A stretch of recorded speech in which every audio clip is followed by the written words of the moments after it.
반갑습니다. 회계학개론 17년도 기출문제 같이 살펴볼게요. 재무회계부터 보겠습니다. 재고자산인데요. 해외사업장 재고자산부터 볼게요. 평가손실 계산입니다. 자, 해외사업장으로 엑셀년 초 달러 표시 재고자산 100달러에 매입해서 엑셀년 말까지 보유하고 있어요. 순실현 가능가치와 거래일 및 환율이 다음과 같을 때 재고자산 평가손실 계산하라고 하네요. 포인트를 같이 볼까요, 그러면? 후속 보호 기간 말에 외화 환산 방법은 일반적인 경우와 재고자산의 경우로 나뉘게 되는데요. 자, 일반적인 경우에는 화폐성 외화 항목, 그 역사적 원가 측정 비화폐성 외화 항목과 공정가치 측정 비화폐성 외화 항목으로 나뉘게 됩니다. 그렇겠죠. 화폐성과 비화폐성 나뉘는데 비화폐성에서 역사적과 공정가치 측정으로 나뉘는 거죠. 화폐성인 경우에는 마감 환율로 환산하게 돼요. 후속 보호기간 말에 마감 환율로 환산하면 되고요. 비화폐성인 역사적 원가 측정은 거래일의 환율로 환산한 걸로 합니다. 비화폐성인데 공정가치 측정이면 공정가치가 측정된 날의 환율로 환산하게 되고요. 화폐성은 뭐다? 마감 환율로 환산한다. 그럼 재고자산인 경우에는 둘 중에 작은 금액으로 하게 됩니다. 금액이 결정된 날의 환율로 환산한 취득 원가랑 가치가 결정된 날의 환율, 그러니까 즉 보호기간 말의 마감 환율로 환산한 순실현 가능 가치 중 작은 걸로 재고자산은 후속 보호기간 말에 평가하게 되는 거예요. 풀이랑 같이 보면요. 취득 원가는 얼마겠어요? 100달러를 거래일에 1000원에 곱해주면 10만 원이죠. 순실현 가치는요. 96달러를 1050에 곱한 금액 10만 800원이 됩니다. 둘 중에 작은 금액으로 하니까 10만 원이 되겠죠? 자, 그래서 뭐죠? 재고자산의 장부 금액은 10만 원이고 재고자산 평가 손실도 없게 됩니다. 답은 2번이겠죠?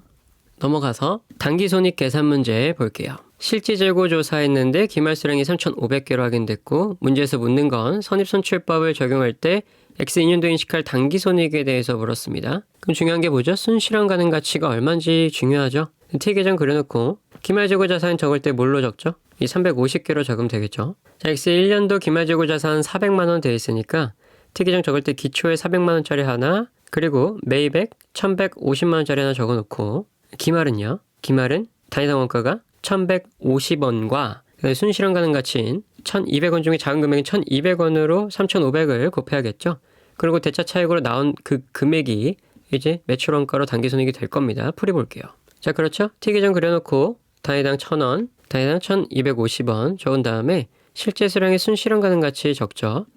그럼 이제 1130만 원이 매출 원가인데 단기손익은 얼마죠? 매출액이 1500만 원이고 매출 원가가 1130만 원이니까 그럼 순이익 370만 원으로 이익 적어주면 되겠네요. 2번으로. 다음 문제는 재고자산 평균 보유 기간에 대해서 묻는 문제였습니다. 17년도엔 재고자산 문제가 많이 나왔네요. 그렇죠? 재고자산 평균 보유기간 풀려면 뭘 알아야 되죠? 재고자산 회전율을 알아야겠죠? 360에 회전율을 나눠야 되니까. 그럼 회전율은 어떻게 구하죠? 매출원가를 기말 기초 재고자산 평균 금액, 평균 재고액과 나눈 금액이 이제 회전율이 되죠? 풀이랑 같이 볼게요. 자, T 그렸어요. 기초 상품 재고 15만원, 그리고 단기 상품 매액 19만 4천원. 기말을 아직 모르죠? 매출은요. 매출 채권은 기초에 6만 원이 있었고 기말에 10만 5천 원 있었고요. 회수를 25만 원 했네요. 그럼 매출은 29만 5천 원 일어났다는 걸 알 수 있죠. 여기 현금 매출까지 포함하면 4만 5천 원 더하면 34만 원 되고요. 여기서 매출 총 이익 빼면 매출 원가 나오겠죠. 그렇죠? 매출 원가는 23만 4천 원 됩니다. 그럼 다 끝났네요. 기말 11만 원 나왔고요. 그럼 15만 원 더하기 11만 원 나누기 2 한 금액 13만 원에 23만 4천 원을 13만 원에 나눠주면 1.8에 나오게 됩니다. 그러면 360을 1.8과 나누면 201 나오게 되죠. 이런 문제 풀만합니다. 자, 재고자산 봤고요. 자본 볼게요. 자본 총계의 변동 보겠습니다. 자, 자본의 변동에 따라서 X1년도 인식할 단기 순이익 물어봤습니다. 그럼 어떤 게 자본에 영향을 끼치는지 안 끼치는지를 알아야겠죠.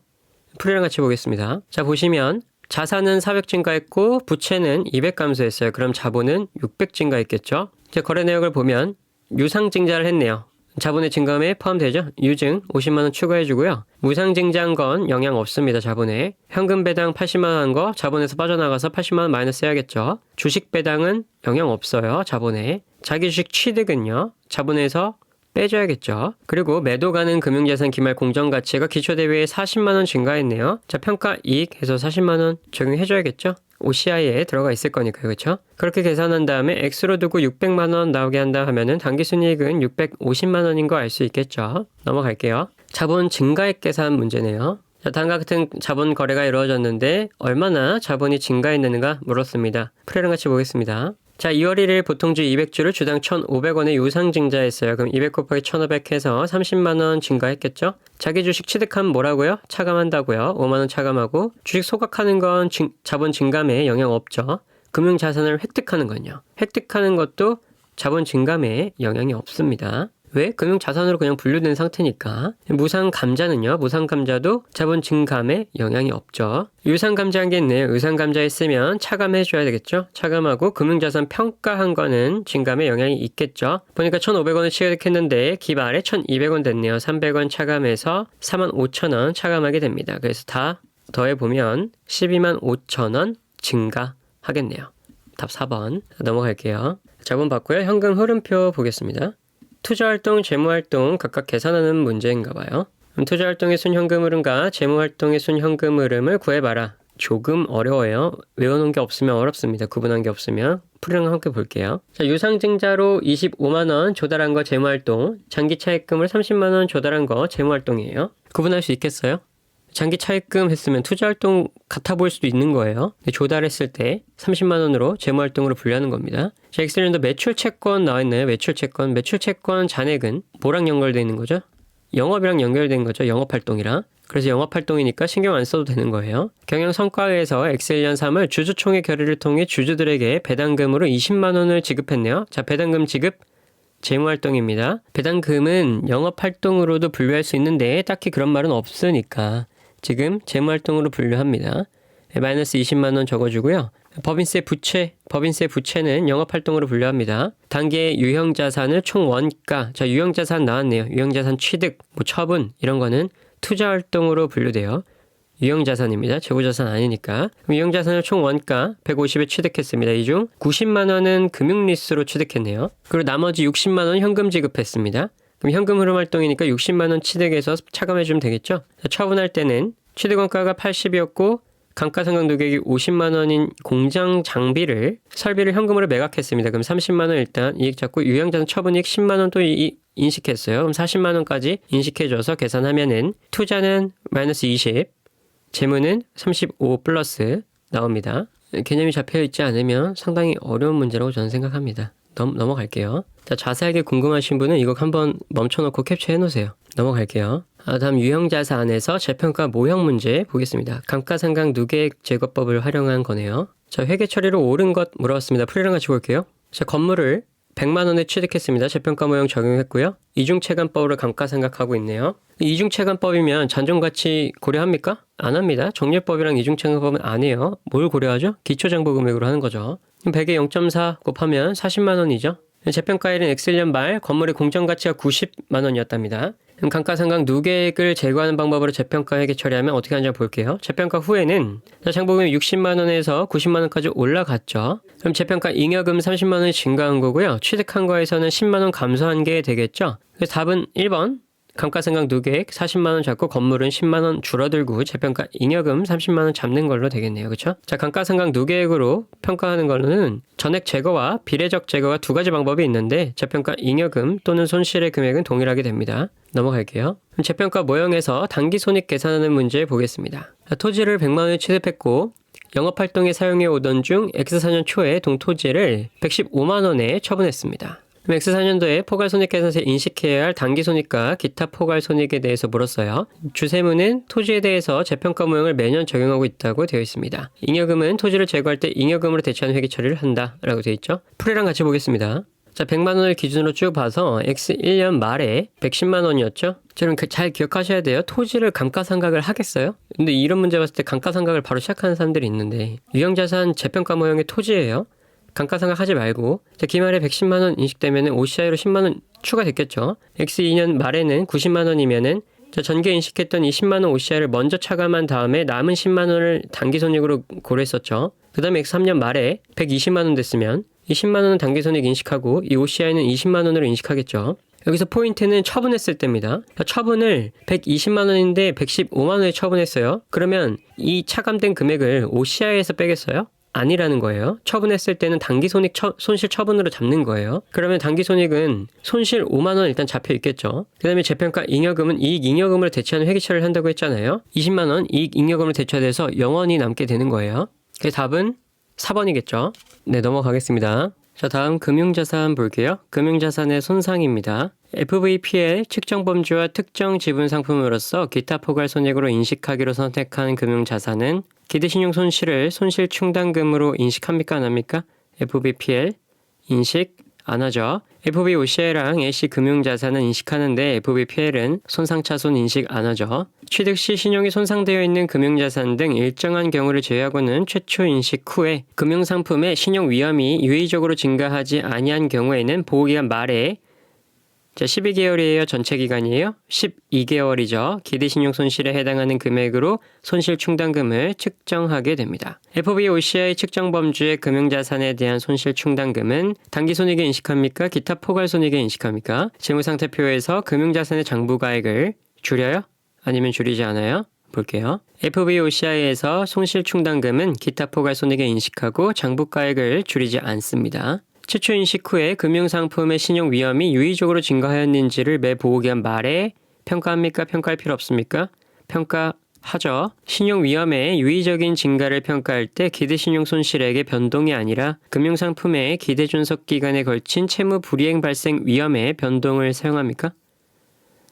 그렇죠. 신용위험의 유의적인 증가를 평가할 때 기대신용 손실액의 변동이 아니라 기대 존속 기간에 걸친 채무 불이행 발생 위험의 변동을 사용하게 됩니다. 취득 시 신용이 손상되어 있는 금융자산의 이자 수익을 계산할 때에는 최초 인식 시점부터 상각 후 원가에 시장 이자율을 적용합니까? 신용조정 유효 이자율을 적용하게 됩니까?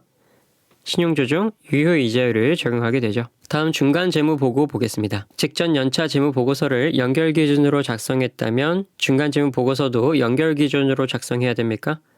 그렇죠. 작성해야 되죠. 연차 보고 기간 말에 자세하게 조정되는 일부 내부 거래 잔액은 중간 보고 기간 말에 덜 자세하게 조정될 수 있어요?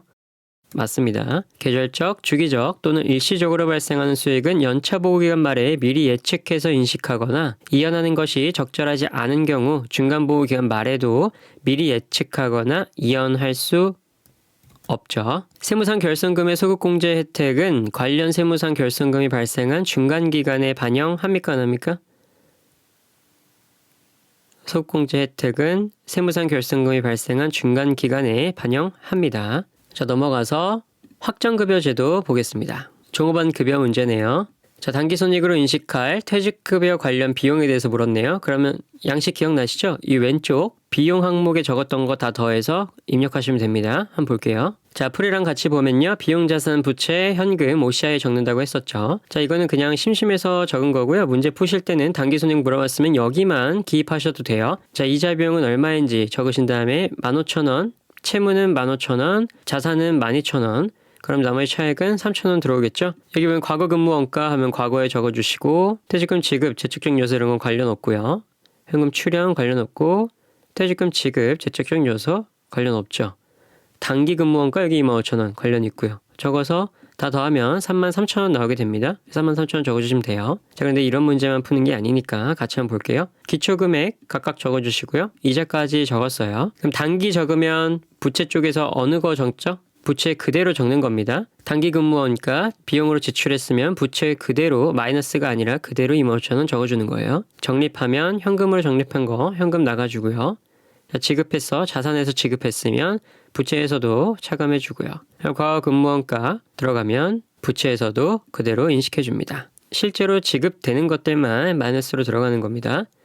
그렇게 해서 마지막에 공정가치 된 거 비교하면 되죠. 넘어갈게요. 건설계약 보겠습니다. 자, 공사 수익이 아닌 단기계약 손익으로 문제는 수정할 거예요. 여기 보시면 공사 손익은 물어봤는데 단기계약 수익으로 변경하겠습니다. 자, 건설계약 문제 풀이랑 같이 한번 보면요. 가장 먼저 해야 될 게 뭐죠? 진행률이죠. 진행률은 누적 발생 계약 원가를 추정 총 계약 원가랑 나눠주는 거였습니다. X3년도 인식할 공사 손익 물어봤으니까 X3년도까지 하면 되겠죠. 각각 계산하면 진행률은 20%, 60%, 80% 나오게 되고요. 계약 손익 파악하려면 누적 계약 수익과 누적 계약 원가를 알아야겠죠. 누적 계약 수익은 어떻게 계산해요? 여기 계약 금액에 진행률 곱하면 되고 누적 계약 원가는 총 계약 원가에 진행률 곱하면 됩니다. 자, 그럼 누적 수익 계산해 보면 200 곱하기 20%에서 40만 원이죠. 누적 원가는요. 140만 원에서 20% 곱해서 28만 원 나옵니다. 그러면 누적 손익 12만 원 나오게 되고 당기 손익도 12만 원이겠죠. 첫 해니까. 자, 근데 X2년도에서 보시면 200 곱하기 60% 하면 되는데 여기서 X2년에 신뢰성 있게 추정할 수 없게 됐고 계약 금액 중 보험에 가입된 80만 원만 회수할 수 있다고 판단했다. 자, 그렇게 되면 누적 수익은 80만 원까지가 한도가 됩니다. 80만 원 인식해 주시면 돼요. 누적 원가는 96만 원 나오겠죠. 160만 원에 60% 곱하니까. 그럼 누적 손익은 마이너스 16만 원 되고 당기 손익은 그럼 어떻게 돼요? 누적 손익이 12만 원에서 16만 원 마이너스 16만 원까지 떨어졌으니까 마이너스 28만 원이 되겠죠. 여기서 3년 똑같이 해주면 돼요. 그렇게 되면 누적 손익은 32만 원 나오게 되고요. 그럼 당기 손익 계산하면 누적된 거 다 고려해 줘야 되죠. 32 더하기 28 해줘야 되죠. 거기에 마이너스 12만 원 해주면 48만 원 나오게 됩니다. 자, 그럼 X1년도에는 12만 원 이익, X2년도에는 28만 원 손실, X3년도에는 48만 원 이익으로 1번이 답이 되겠네요. 자, 다음 기본 주당 이익 문제에 가볼게요. 가중평균 유통보통 주식수 계산 문제네요. 이런 문제 참 좋습니다. 풀이랑 같이 볼게요. 자, 가중유통보통 주식수 계산할 때 1년치 쭉 그려놓은 다음에 시작하죠. 자, 유통되는 주식수는 15,000주죠. 15,000주 기입해 주시고요. 2월 1일에 유상증자 했습니다. 공정가치로 발행했네요. 그럼 무상증자는 없겠죠. 20% 발행했어요. 15,000주에 20%에서 3,000주 기입해 주시고요. 7월 1일에 주식배당 10% 있네요. 주식배당 되면 어떻게 하죠? 주식수 계산을 기존에 이전에 있던 주식수에다가 10%씩 가산해 주면 됩니다. 15,000주에는 1,500주, 3,000주에는 300주씩 가산해서 이제 진행하시면 돼요. 그 다음에 9월 1일에 자기 주식 취득했습니다. 1,800주 취득하면 차감해 줬었죠. 그리고 소각하는 건 상관없고요. 11월 1일에 자기 주식 재발행 900주 있네요. 900주 인식해 주셔서 자, 기간 곱한 다음에 12로 나누면 19,075주 나오게 됩니다. 이런 문제는 너무 좋죠. 자, 오류 수정 볼게요. 사채 수정 분기의 문제였습니다. 유효이자율법이 아닌 정액법으로 생각한 경우에 대해서 물었어요. 문제를 좀 보면요. 사채를 발행했고 X1년도 X2년에 사채 할인 발행 차금을 유효이자율법이 아닌 정액법으로 생각했다. 이것을 발견해서 X2년에 수정 분기에서 옳은 것을 골라라 되어 있네요. 풀이랑 같이 볼게요. 자, 정상적으로 유효이자율법을 사용했을 때 X1년 말 장부금액 계산한 거 다 아시죠? 87,565 곱하기 1.1 마이너스 자, 표시이자 얼마죠? 5,000원이죠. 마이너스 5,000원 하면 91,322원 나오게 됩니다. X1년 말 장부금액 계산하고 정액법을 했을 때 장부금액은 어떻게 되죠? 정액법 했을 때 4할차는 12,435원인데 3으로 정액법 하니까 매년마다 4,145원씩 증가하게 되는 거예요. 정액법을 했을 때 91,710원 나오게 되죠. 여기에 차이는 388원이 되겠고요. X 2년 말에는 장부금액이 95,454원 되고요. 정액법을 했을 때는 95,855원이 됩니다. X 2년 말의 차이는 401원이죠. 전기에 발생했던 이 차익은 이익 잉여금으로 처리하면 되겠고 단기에 발생한 건 단기 손익으로 처리하면 되겠죠. 이 13원은 이자 비용 그리고 전기에 발생한 건 388원 이익 잉여금으로 처리하면 됩니다. 그래서 분기 한번 보시면 차변의 사채 할인 발행 차금 401원 부채 차감 계정이니까 차변으로 와서 감소하게 되고요. 그 다음에 이자 비용 13원 줄여주고 이익 잉여금 388원 증가하게 됩니다. 넘어갈게요. 충당부채 볼까요? 어떤 의무를 제3자와 연대해서 부담하는 경우에 이행해야 하는 전체 의무 중에서 제3자가 이행할 것으로 예상되는 정도까지만 우발부채로 처리합니까? 충당부채로 처리합니까? 우발부채로 처리하게 됩니다. 제3자와 연대해서 의무를 지는 경우 경제적 효익을 갖는 자원의 유출 가능성이 높은 부분에 대해서는 충당부채로 인식하는데 이행할 전체 의무 중에 제3자가 이행할 것으로 기대되는 부분을 우발부채로 처리하게 됩니다. 의무를 이행하기 위해서 경제적 효익이 있는 자원을 유출할 가능성이 높지 않게 된 경우에는 관련 충당부채를 환입합니까? 유지합니까? 환입하게 되고요. 충당부채를 현재 가치로 평가해서 표시하는 경우에는 장부금액을 기간 경과에 따라 증액하고 해당 증가금액은 차의 원가로 인식합니까? 비용으로 인식합니까? 충당부채를 현재 가치로 평가해서 표시하는 경우에는 장부금액을 기간 경과에 따라 증액하고 해당 증가금액은 차입 원가로 인식하게 됩니다. 미래 발생할 수선 원가는 충당부채로 인식합니까? 안 합니까? 미래 발생할 수선 원가는 충당부채로 인식 안 하죠. 보호기간 말마다 충당부채의 잔액을 검토합니까? 안 합니까? 보호기간 말마다 검토하죠. 검토하면서 보호기간 말 현재 최선의 추정치를 반영해서 조정하게 됩니다. 자, 지분법 이익 보겠습니다. 당기손익으로 인식할 지분법 이익에 대해서 물었어요. 지분법 이익 생소할 수 있는데 이런 문제가 참 쉽게 나옵니다. 풀이랑 같이 한번 볼게요. 자, 지분법 이익 물어보면 염가 매수 효과가 있고 당기순이익만 고려해주면 됩니다. 염가 매수 효과가 뭐냐면 보유주식법인의 순자산 장부금액 곱하기 지분율 한 다음에 주식 취득가를 빼주면 돼요. 예를 들어서 여기 보시면 주한국의 주식을 25%를 취득했죠. 그럼 주한국의 순자산은 장부금액이 400만 원이라 되어 있습니다. 여기에 25% 곱한 금액을 주식의 취득가랑 빼주면 그게 염가매수 효과가 되는 거예요. 근데 여기선 0원이죠. 만약에 10만 원 있다 하면 여기 20만 원 거 더해주면 되는 겁니다. 근데 없으니까 0원 해주시고요. 당기순이익을 한번 보자고요. 당기순이익은 총포괄 이익이 90만 원이고 기타 포괄 이익이 10만 원 있으면 당연히 80만 원이 되겠죠. 이 80만 원에 25% 곱한 금액 20만 원이 지분법 이익에 들어가게 돼요. 그러면 두 개 더하면 20만 원이죠. 회계 처리하게 되면은 차변은 관계기업 주식 오게 되고요. 대변은 지분법 이익 들어가게 됩니다. 근데 여기선 이미 끝났어요. 3번 20만 원 하시면 돼요. 추가적으로 관계기업이 배당을 선언했다면 관계기업 주식을 인식하면서 미수배당금 인식해 주시고요. 배당금 수령했을 때 미수배당금 없애주면 되겠죠. 자, 근데 지분법 이익 계산할 때 뭐라고요? 연가매수 효과와 당기순이익을 고려하면 된다. 연가매수 효과는 내가 취득한 법인의 순자산 장부 금액에 나의 지분율 곱한 다음에 취득가랑 빼주면 연가매수 효과가 되고요.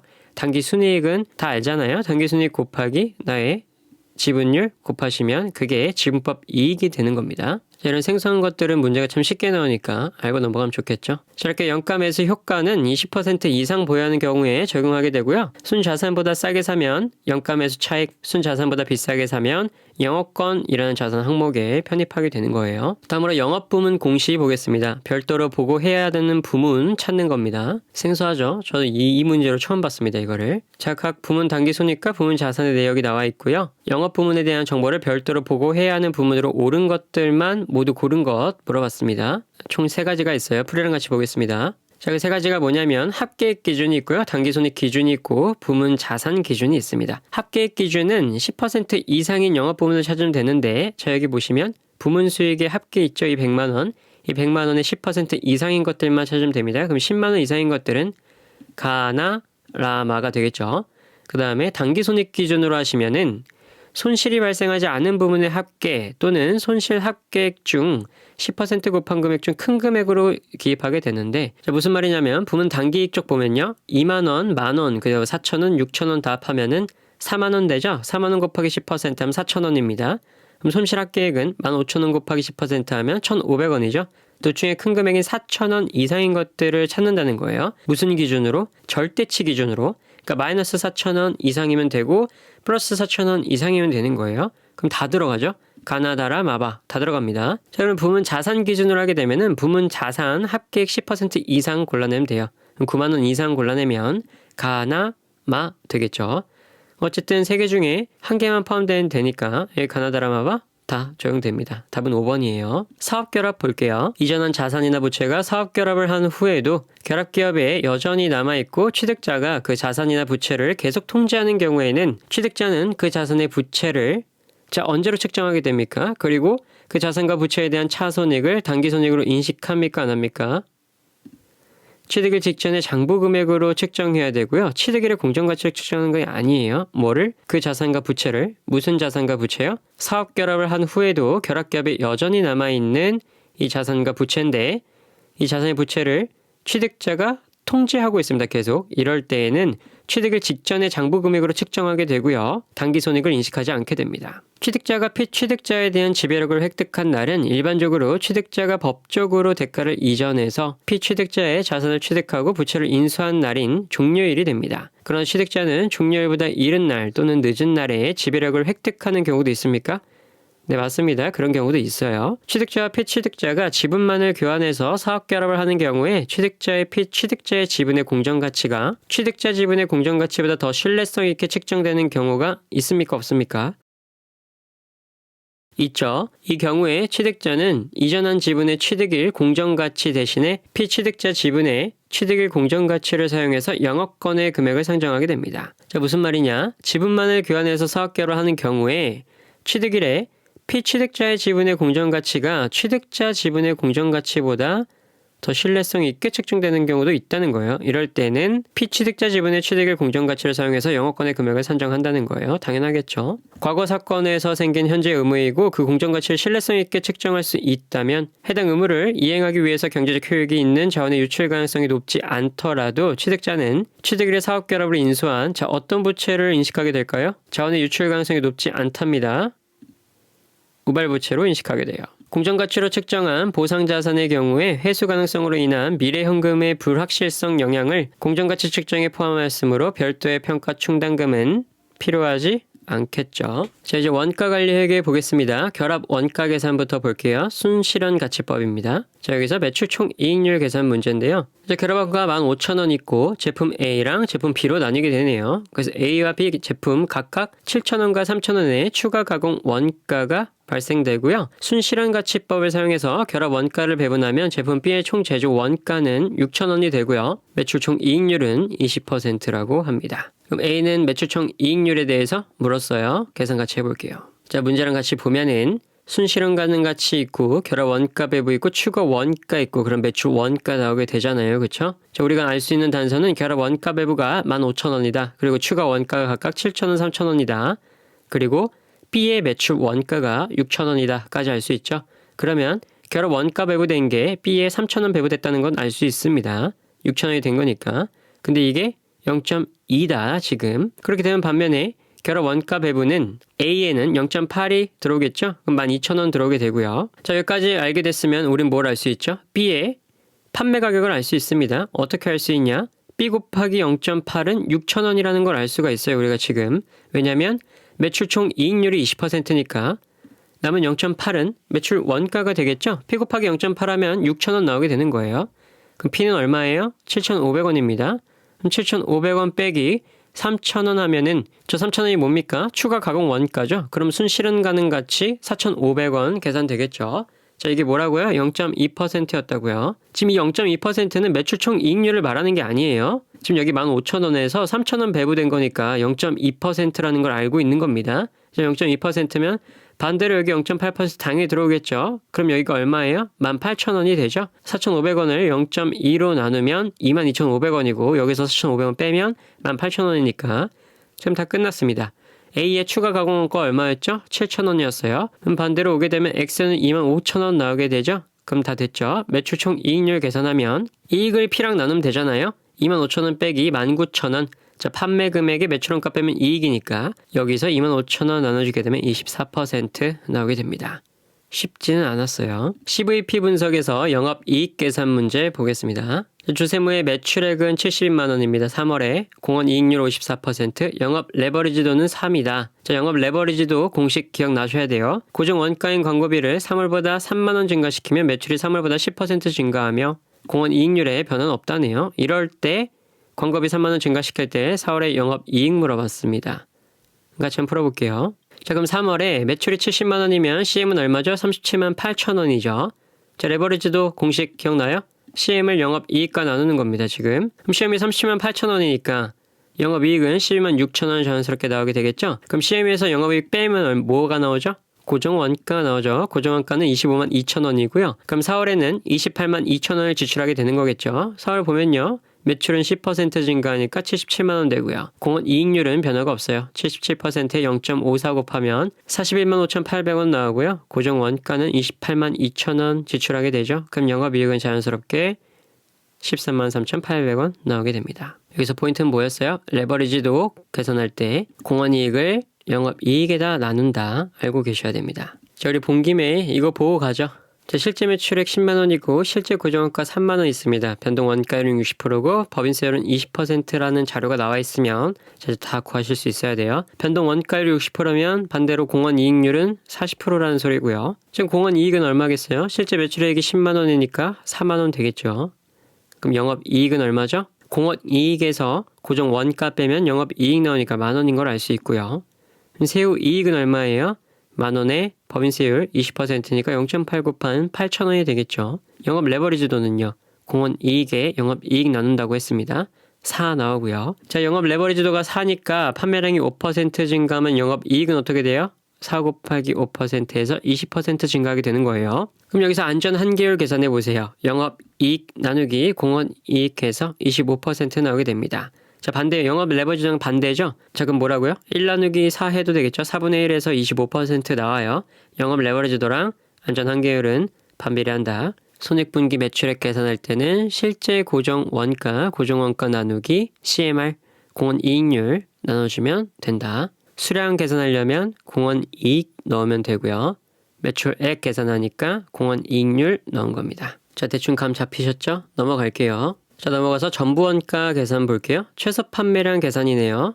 주세무는 주문을 받고 생산한 판매 기업인데요. 단위당 직접 재료 원가는 6,200원이었고 단위당 변동 가공 원가, 전원 원가는 11,800원이었습니다. 연간 고정제조 간접 원가는 420만 원이고 X 연년도에 280개 주문받아서 판매했습니다.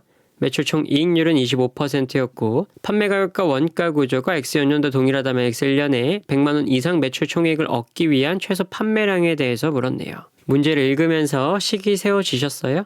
풀이랑 같이 보겠습니다. 자, 그럼 단위당 매출 원가 먼저 계산해 봐야겠죠. 단위당 매출 원가 계산하면 고정제조 간접 원가가 420만 원이었으니까 우리가 지금 몇 개 판매하고 있죠? 280개 판매하고 있습니다.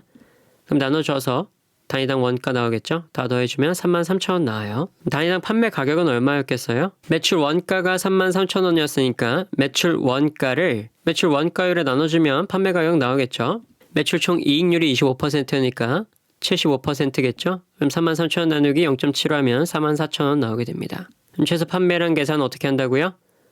고정 원가에 CM 나누면 된다고요. 근데 우리는 100만 원 이상의 매출 총액 얻고 싶어 하잖아요. 그래서 고정 원가에 100만 원 더해버리세요. 나눠주면 200개 나오게 됩니다. 자, CM은 어떻게 계산해요? 단위당 판매량에 변동원가 빼주면 되죠? 34,000원 빼기 6,200원 빼기 11,800원 하면 26,000원 나와요. 그래서 520만 원을 26,000원 나누면 200개 나오게 되는 겁니다. 자, 이런 문제 많이 풀어주세요. 넘어갈게요. 기말제품 재고액 계산이네요. 전부원가 손익계산서 나와 있고 공헌 이익 손익계산서 나와 있습니다. 자, 원가 비용에 대해서 얼마나 이해도가 높은지에 대해서 묻는 문제입니다. 풀이랑 같이 볼게요. 자, 풀이를 보면요. 단위당 매출 원가는 얼마입니까? 1172가 나와요. 왜요? 여기 매출 원가 937,600원에서 우리가 지금 얼마를 팔았는지 어떻게 알 수 있어요? 판매 가격 단위당 1,500원이니까 매출액 120만 원을 1,500원하고 나눠주면 되겠죠? 자, 그래서 800개 판매하는 거고요. 937,600원에서 800 나누면 1,172원 나오게 됩니다. 그리고 여기 변동 원가 45만 6천원에서 800원 나누면 570원 나오게 되고요. 변동 판매 관리비는 어떻게 구할까요? 판매 관리비가 15만 원이잖아요. 여기에 94,000원 빼면 되는데 이 94,000원은 뭘까요? 고정 판매 관리비가 94,000원이겠죠. 변동 판매 관리비 계산해야 되니까 판매 관리비에 고정 판매 관리비 빼면 변동 판매 관리비 나오고 여기에 800 나눠주면 단위당 변동 판매 관리비는 70원 나오게 됩니다. 자, 그러면 변동 원가에서 변동 판매 관리비 빼면 뭐가 나오죠? 변동 제조 원가가 남겠죠. 500원 나와주고요. 자, 그럼 단위당 매출 원가에서 변동 제조 원가 빼면 뭐가 나와요? 단위당 고정 제조 간접 원가 나오겠죠? 672원. 자, 그래서 생산량 구하려면 우리 지금 판매량까지만 알고 있으니까 생산량은 어떻게 구해요? 고정 제조 간접 원가에 단위당 고정 제조 간접 원가를 나누게 되면 생산량이 나오겠죠? 당연한 거잖아요. 그렇죠? 우리가 단위당 고정 제조 간접 원가를 알려면 생산량에다가 고정 제조 간접 원가에다가 생산량 나눴었으니까 똑같이 해주면 되겠죠? 그렇게 되면 생산량은 1000개라는 거 알 수 있게 됩니다. 그럼 이제 기말 제품 재고액 계산할 수 있겠죠? 1000개 생산했는데 800개 판매했으니까 200개 남아있겠죠? 이 200개를 매출 원가인 1172랑 곱해주면 기말 제품 재고액이 나오게 됩니다. 234,400원이겠죠. 자, 지금 다 쉽진 않습니다. 넘어갈게요. 표준원가 계산제도 볼게요. 자, 여기 풀 때 뭐라고요? 변동 예산차액, 그러니까 직접 재료 원가나 직접 노무 원가 또는 변동 제조 간접 원가를 구하라고 되면 실제 투입 산출로 하기로 했습니다. 실제 투입 산출. 그럼 산출할 때는 뭐라고 넣는다고요? SQ 곱하기 SP로 넣는다고요.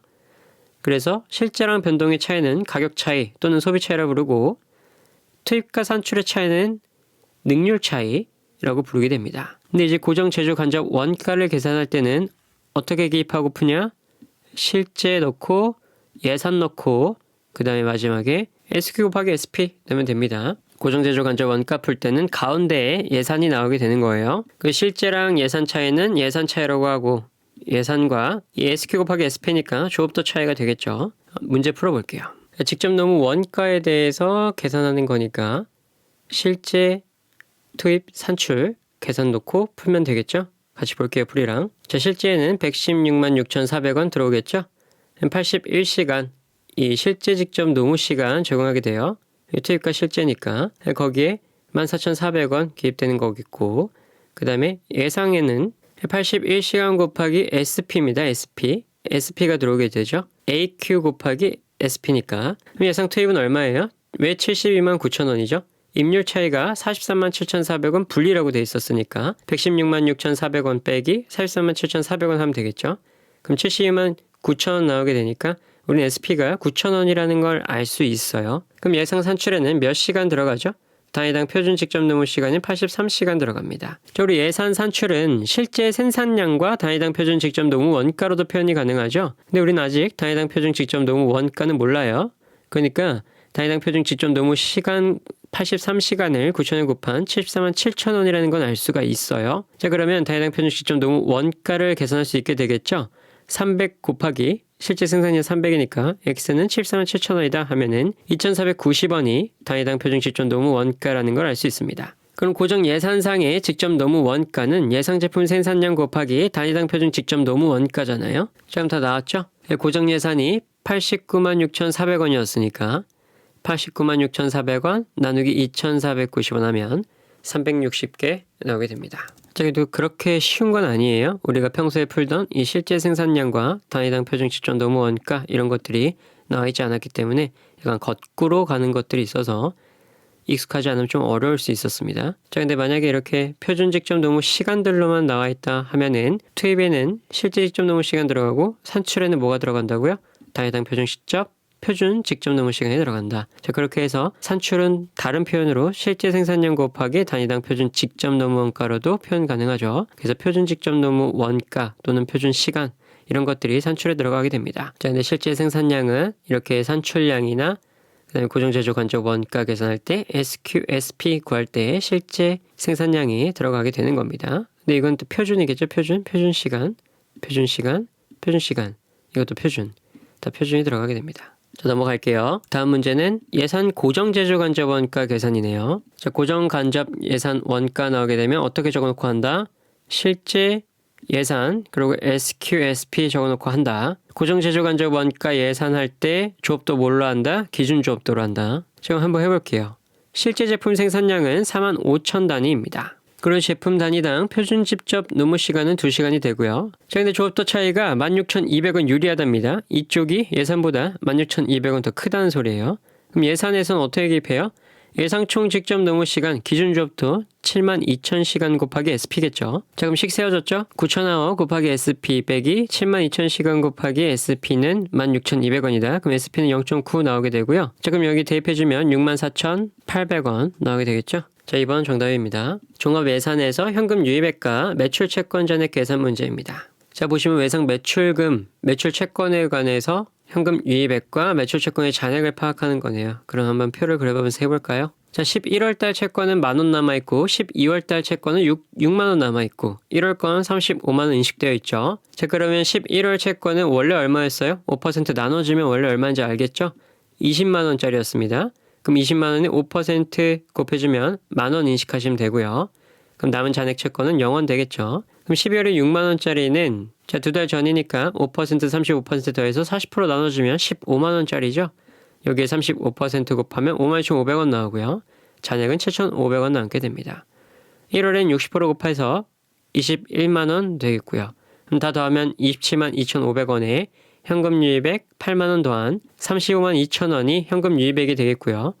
채권 잔액은 14만 7,500원이 되겠네요. 바로 넘어갈게요. 원가 추정 보겠습니다. 고조전법 활용하는 거네요. 고조전법 다 알고 있죠? 가장 작은 가동시간, 여기서는 2,430시간, 그리고 가장 큰 기계가동시간 3,630시간 해서 각각 적용하면 되겠죠?